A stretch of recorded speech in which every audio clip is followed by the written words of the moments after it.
Donc je vais commencer par vous montrer donc, le bloc paravertébral par voie transversale. Alors, en général, ce qui se passe, c'est que, alors, hop, on va donc prendre ces repères par rapport au rachis. Je suis désolé, j'ai un petit reflet, je m'excuse, voilà. Donc on prend ces repères par rapport au rachis. Là, je suis centré par rapport aux épineuses thoraciques, d'accord? Là, ce que vous voyez en plein milieu, c'est une épineuse, d'accord? Épineuse thoracique. Et donc, je vais me mettre un petit peu plus latéral, je vais translater ma sonde. Et le but, ça va être de se mettre dans un espace intercostal pour obtenir une visualisation intéressante de l'espace paravertébral. Alors, ce que vous voyez ici, quand je décale ma sonde, je vais tomber donc sur l'apophyse transverse, qu'on voit là donc sur la... Hop, je vérifie que c'est bien ça, hein, vous m'excusez, hein, l'échographie c'est dynamique, on vérifie qu'on est bien au bon endroit. Hop, et je pense qu'on n'est pas tout à fait assez profond.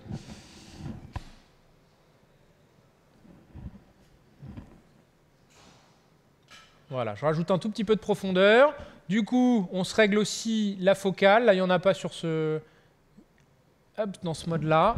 Mais sinon, s'il y avait une focale, on se règle sur la focale. Et donc là, en plein milieu, je vois mon apophyse transverse. Je vous refais ici l'épineuse, d'accord, que vous avez en plein milieu. Je décale et je cherche mon apophyse transverse. Hop, qui a un autre relief osseux, hop, qu'on voit ici, en plein milieu de l'écran. D'accord, hyper échogène, puis derrière condom postérieur, il n'y a plus rien.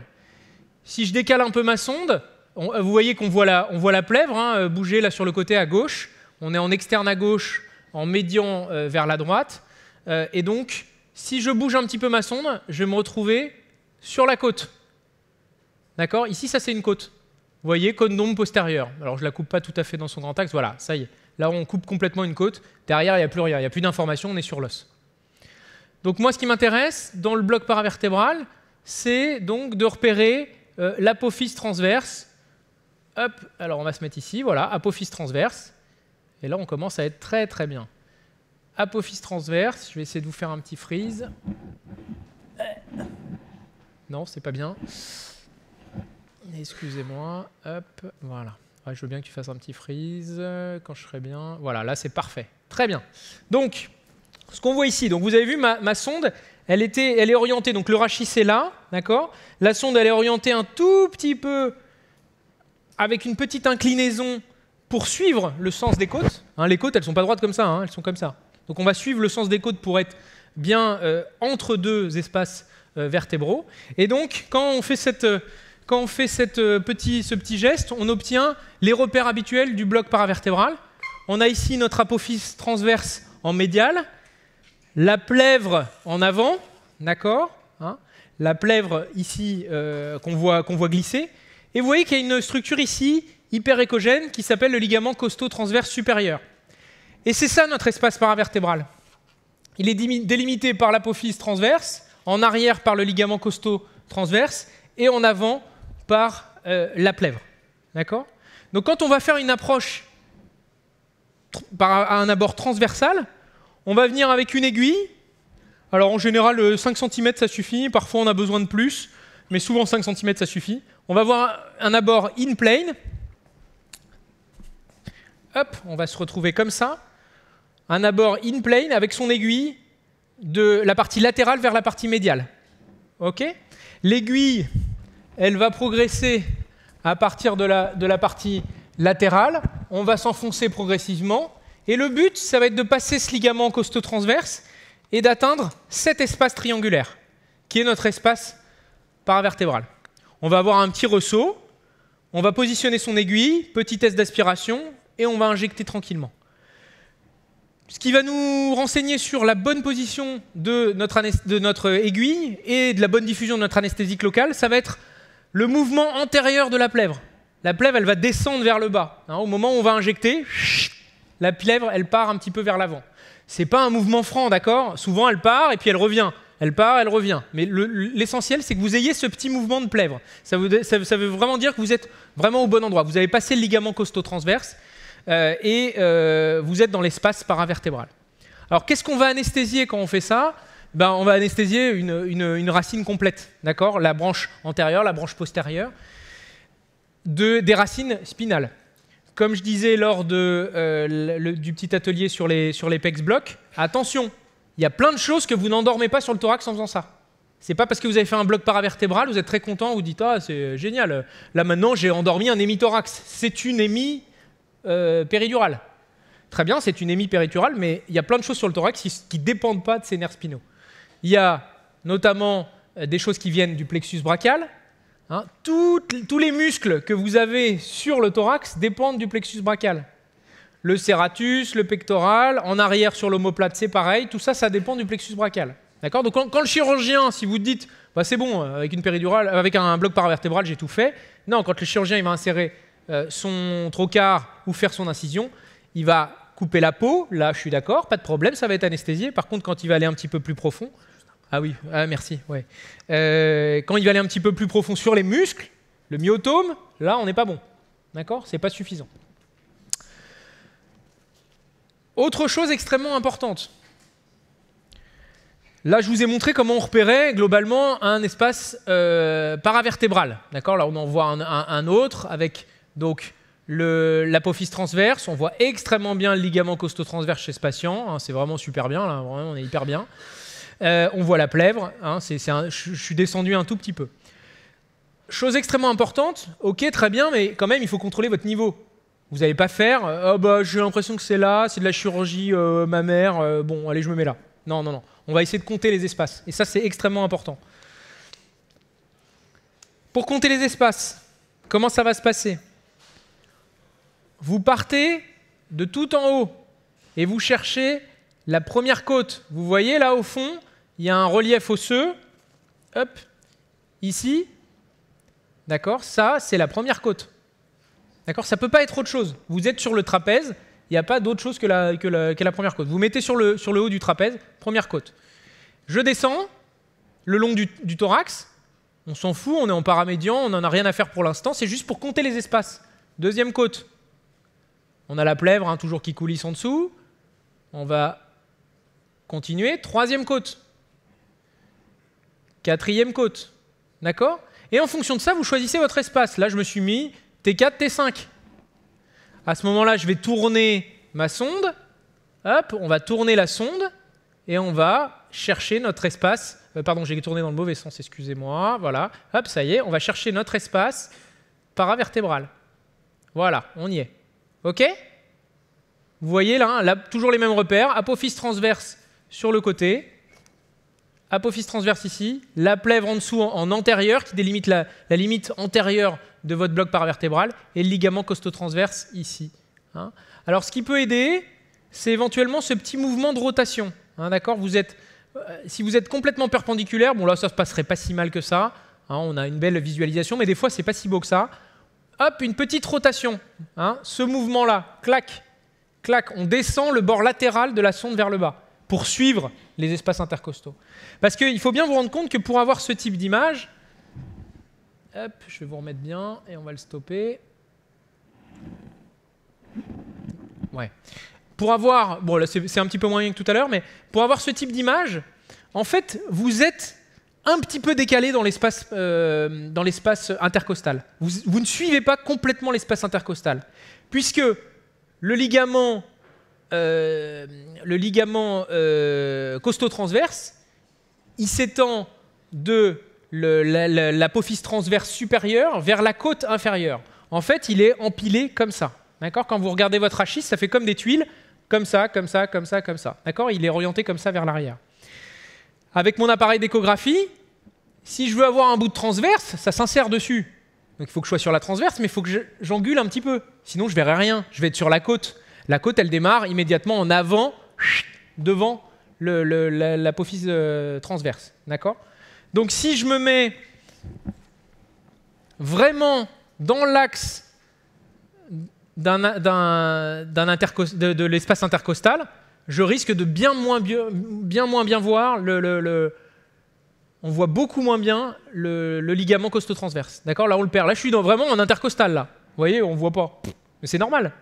C'est normal. Il faut le couper un peu. Et donc pour ça, il faut orienter un petit peu sa sonde pour retrouver de l'apophyse transverse et du ligament costotransverse. Vous voyez la différence? Hop, là je suis... Voilà, là on l'a perdu. D'accord? Là, pourtant on voit très bien la plèvre. Hein, et là je le ressors. OK? Hein, il y a une petite différence. Autre problème, si je me mets un petit peu en dessous, bah, je tombe sur la côte. D'accord? Et là, on voit, là, vous ne pourrez rien injecter. Hein, d'accord? Vous allez tomber directement sur la côte. Il faut quand même être dans l'espace intercostal. Voilà. Là, on a des images vraiment très très jolies. C'est pas toujours comme ça. OK? Donc ça, c'est le bloc paravertébral transversal avec un abord in plane. J'arrive comme ça, par la gauche de l'écran. Je passe ce fameux ligament, on sent un ressaut, on injecte, et quand on injecte, mouvement antérieur de la plèvre. Donc ça, c'est pour le bloc paravertébral par voie transversale. Autre manière de faire le bloc paravertébral, on peut le faire dans l'autre sens. D'accord? On peut le faire par voie parasagittale, d'accord? Avec une coupe parasagittale. Alors là, ce qui se passe, je repère juste... oui, voilà. Donc, on repère ces espaces, comme je vous ai dit. Première côte, on est sur le trapèze au-dessus, là. Deuxième côte, troisième côte, quatrième côte. On pourrait se mettre là, hein, cinquième côte, voilà, ou T5, T6, vous faites de la chirurgie thoracique. Alors j'ai appuyé sur les boutons, voilà. Hop, T5, T6 ici, d'accord. Mais là, on est sur les côtes. Je suis assez latéral. Comment on va faire pour repérer notre espace paravertébral? Eh ben, on va scanner comme d'habitude. Si vous voyez, si je pars en latéral, bon, on reste sur des côtes. Et vous voyez que c'est plutôt une forme qui est arrondie, hein, la côte. Elle est plutôt arrondie. Je vais revenir en médial, je vais revenir vers le rachis, et on va essayer de trouver la zone de transition à partir de laquelle on commence à avoir de la transverse qui apparaît. Hop, ça y est, il y en a en haut là. Voilà, là, elle commence à apparaître. Vous voyez la différence de forme de la transverse? Elle est plutôt rectangulaire. Et vous voyez aussi au passage que j'ai perdu la plèvre. Hein, donc là, on est vraiment franchement sur les transverses. Mais le problème, c'est que vous pouvez aussi être complètement encore plus médial. Et alors là, à ce moment-là, on est sur les lames. D'accord? Sur les lames vertébrales. Vous voyez, hop, je vais essayer de figer ça.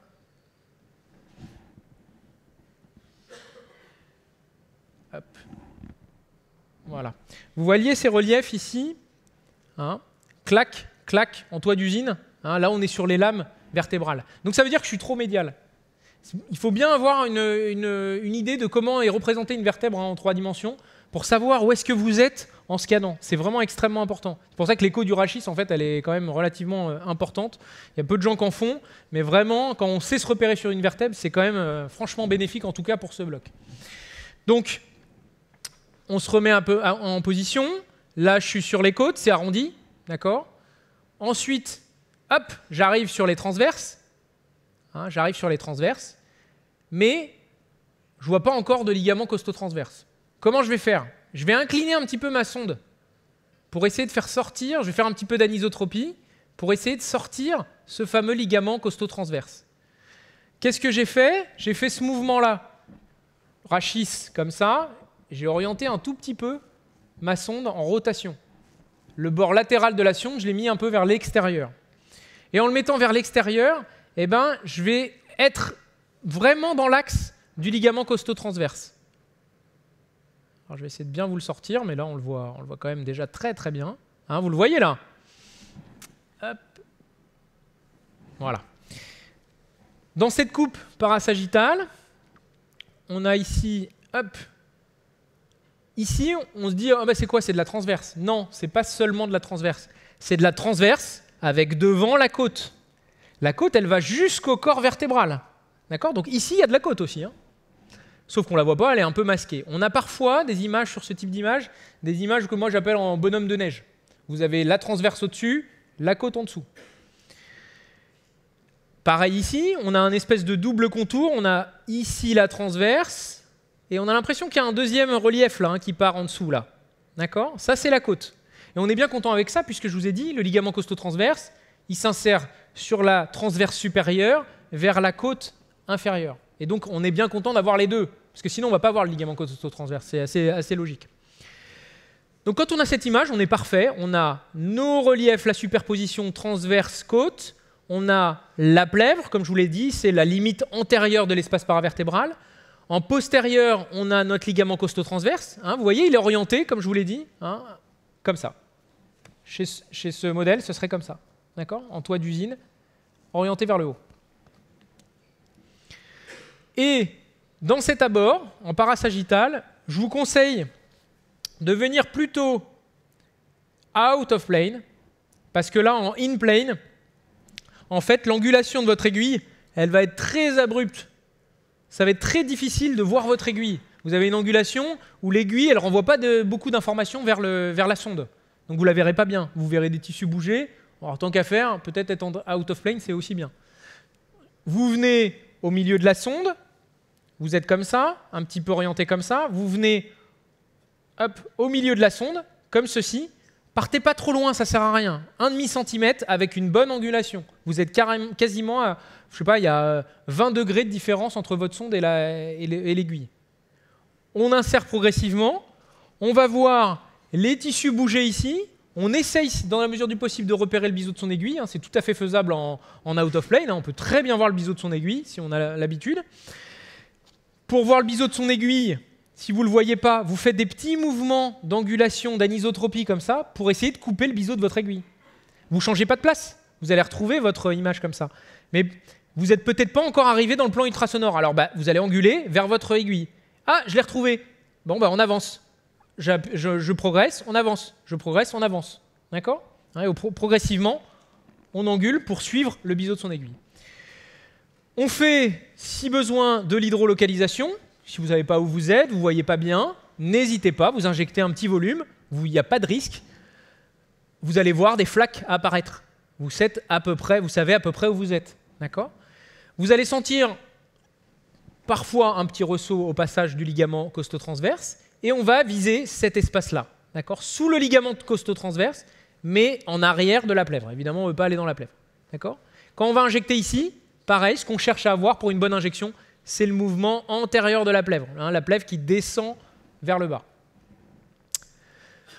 Si possible, une fois que vous avez injecté sous la plèvre, vous n'hésitez pas, vous avez injecté sous votre ligament costotransverse, vous n'hésitez pas, là on le voit très bien, il est vraiment très très joli ce ligament costotransverse, vous n'hésitez pas à scanner en haut en bas, d'accord? Là on en retrouve un autre, d'accord? Là encore un magnifique ligament costotransverse avec la plèvre. Vous n'hésitez pas à scanner pour voir la diffusion de votre produit en céphalique et en caudal. C'est extrêmement important pour le bloc paravertébral. C'est un bloc de diffusion, le bloc paravertébral. On met du volume et éventuellement aussi, on pique à plusieurs endroits. Par exemple, pour la chirurgie thoracique, clairement, piquer à un seul endroit, je pense que ce n'est pas suffisant. Il faut piquer à 2 endroits. Nous, on pique entre T3, T4 et puis T5, T6 ou T6, T7. Mais en tout cas, il faut 2 endroits. 20 cc à chaque fois, 40 ml de volume au total, pour avoir une bonne diffusion sur l'ensemble du thorax. Pour la chirurgie mammaire, vous allez être plutôt au niveau de T3, T4. C'est souvent plus difficile. D'accord? Le bloc paravertébral en haut, d'accord. Le bloc paravertébral en haut, il est plutôt plus difficile. Chez lui, on y arriverait. C'est pas vraiment un problème. Il a vraiment un ligament costotransverse très très très visible. Mais parfois, c'est assez difficile à repérer. Plus on descend, plus c'est facile. Maintenant, l'ESP, pour finir. Alors, l'ESP, c'est un bloc paravertébral raté. D'accord? Vous ne voyez rien, ou vous n'avez pas assez d'expérience pour faire un bloc paravertébral, par exemple, sur de la chirurgie mammaire. Vous vous dites, oh là là, je veux surtout pas de pneumothorax en post-opératoire, parce que je maîtrise pas bien la technique. Comment vous allez faire? En fait, vous vous mettez sur les transverses. Je vous ai dit maintenant, c'est les repérer. Elles sont rectangulaires. D'accord? Là, vous voyez, la forme rectangulaire par rapport aux côtes, je vous remonte, c'est rond les côtes. Là, on est rectangulaire. Et on a perdu la plèvre, ou quasiment perdu la plèvre. Le but de l'ESP, je vais vous faire un petit freeze, hop, c'est d'aller injecter à proximité, le substratum de tout ça, c'est d'injecter à proximité de l'espace paravertébral. Mais on va injecter sur une transverse, sous les muscles érecteurs du rachis qui sont là. C'est des couches de muscles, enfin c'est des couches, c'est un ensemble de muscles. On s'en fiche des noms, vous n'avez pas besoin de savoir, ils sont compliqués en plus, on s'en fiche des noms. Ce qui est important, c'est d'arriver sur la transverse et de répartir notre anesthésique local ici. D'accord? Pour faire ça, moi, ce que je vous invite à faire, c'est...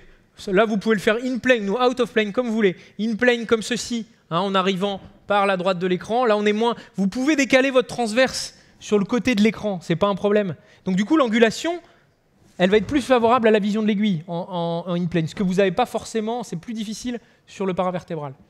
Ou alors, vous venez en out of plane, comme ça. Pareil, je vous invite à, si vous le faites, faire plusieurs étages. Un étage, en général, on est un peu déçu. Donc la diffusion, vous allez avoir une diffusion ici, sous les muscles érecteurs du rachis qui sont au-dessus, d'accord, en arrière de la transverse. Et le but, c'est qu'en injectant suffisamment de volume, vous espérez, je dis bien vous espérez, que le produit, par les petites porosités qu'il peut y avoir dans le tissu conjonctif de maintien de la colonne vertébrale, le ligament costo-transverse, qu'il y a des petites fenêtres, vous espérez que ce liquide, avec le volume que vous allez injecter, il aille vers l'espace paravertébral. D'accord ? On parle aussi de bloc paravertébral by proxy, par proximité. D'accord ? C'est ça que vous retrouvez dans la littérature. Pour en parler 2 secondes, pour la chirurgie mammaire, pourquoi pas ? Il y a de la littérature qui étaye le sujet. Sur de la chirurgie thoracique, clairement, vous oubliez, enfin à mon sens, ça c'est l'avis de chez nous, même si vous faites de la vidéothoracoscopie, vous n'aurez pas du tout la même analgésie qu'avec un bloc paravertébral. Quand vous faites de la chirurgie thoracique, de toute façon il va y avoir un pneumothorax avec le chirurgien qui va rentrer dans le thorax, faites du paravertébral, là vous êtes franchement gagnant sur l'analgésie par rapport à un ESP.